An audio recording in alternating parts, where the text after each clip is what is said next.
What is up, guys? Today I'm going to show you how to install a rear end on a Duramax, but this is going to be very similar for most trucks, makes and models. So make sure you stay tuned, watch the video from start to finish, and then I'm going to show you the results at the very end. So before we get started, I'm going to be installing a True Track. I actually claim that this is the best rebuild ever for a Duramax.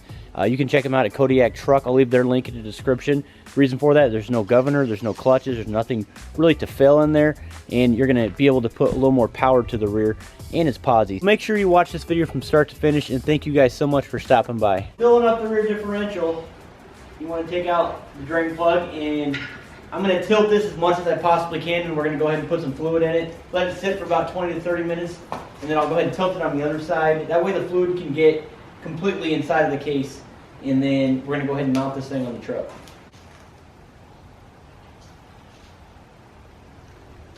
And I will be using 85W140 for this application.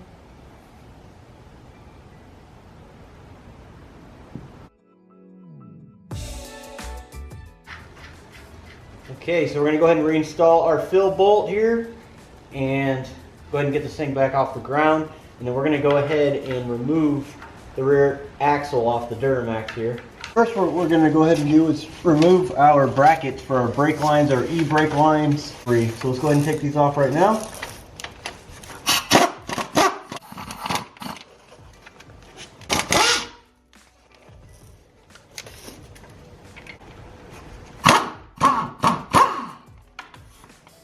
One right here as well.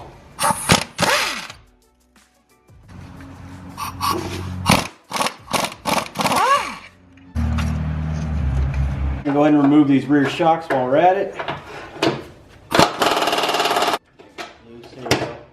That'll work. There we go.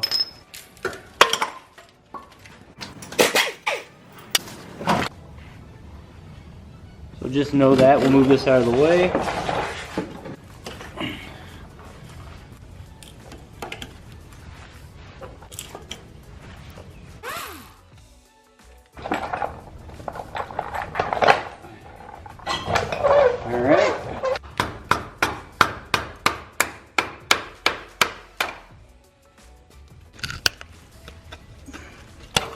That's it, guys. That's how you disconnect the brake cable, but it's not preferred. I pretty much put a screwdriver in there and hit it with a hammer and popped it out from right here.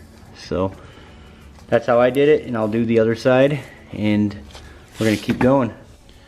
Okay, now that I have the e-brakes out of the way, I'm not gonna video this, but the process anyways, I went ahead and just took a strap and I strapped all the brake lines and any sort of lines that were down there right over this little cross member right here.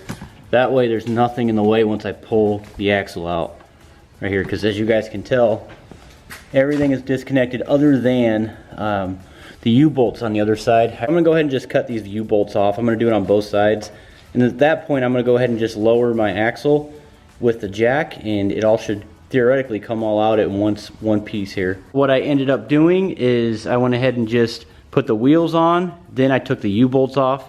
Once I took the U-bolts off, I had the jack underneath there. Pretty simple at this point. All we're gonna do is just roll the axle out, and then we'll go ahead and take the wheels off, put those on jack stands, put these wheels on the new axle, and then I'm gonna go ahead and roll the new axle underneath the truck. That's what we're gonna do right now.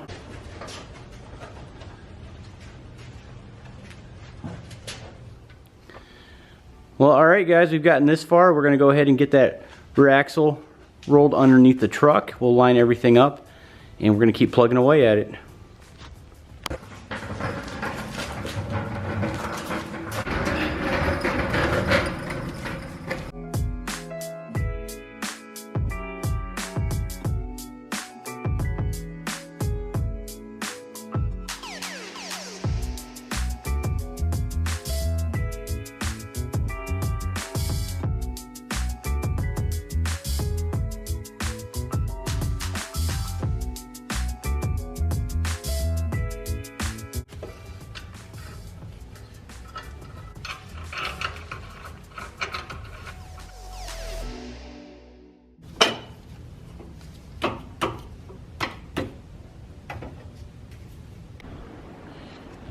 Okay, I am back, and I came home from work and noticed this, which I'm not too surprised. That little puddle right there. It actually came when I was moving my brake line. But regardless, I was gonna do it anyways. And I would say, these are pretty good. They do oxidize, okay? They say they won't rust, but they do oxidize. And this is brake line, this is 1/4 inch. And the reason why I say they oxidize is because here's an old set that I made, a brake line. And as you can see, there's sort of a greenish tint to it. So I'm gonna be installing that new brake line. Luckily the bed is off, because as you guys can see, this goes all the way up underneath the cab. Here's part of the brake line right here, and then all the way up to the box right here in the center. I'll tell you what though, doing brake lines is like my least favorite job. But while I'm in it, you might as well go ahead and replace it since I'm already there. I have everything all routed, but pretty simple process really. Just tighten this little thing down here. We're just cutting this off.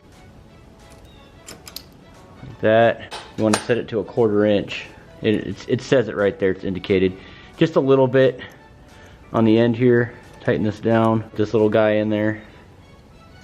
Put this over.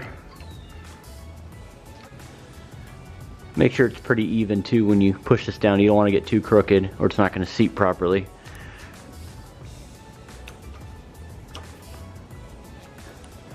Take this out, and now you have a nice little flare at the end there.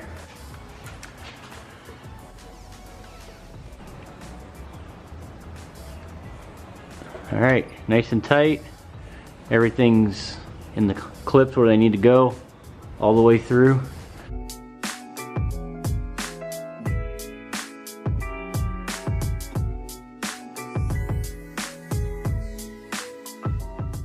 Alright guys, it's time to take these wheels off again. Now that I got everything bolted up.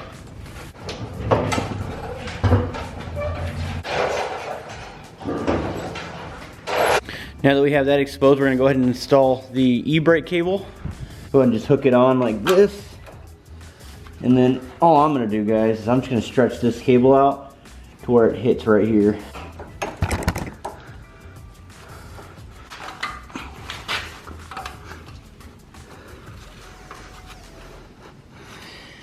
Again, probably not the most preferred, but the easiest way that I can figure it out. Alright, let's go ahead and install that brake line bracket.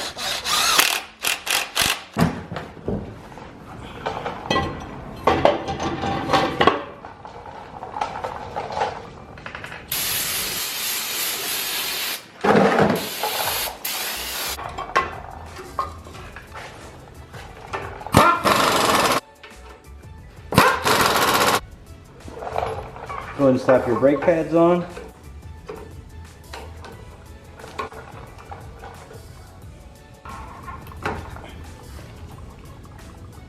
Now I did put grease on the caliper sliding bolts and the brake pad brackets where they slide on, so make sure you guys do that, don't forget that step. Alright, once you're done with that, we're going to go ahead and install our brake hose to the caliper. Alright guys, next we're just putting all the brake lines and hoses all back together.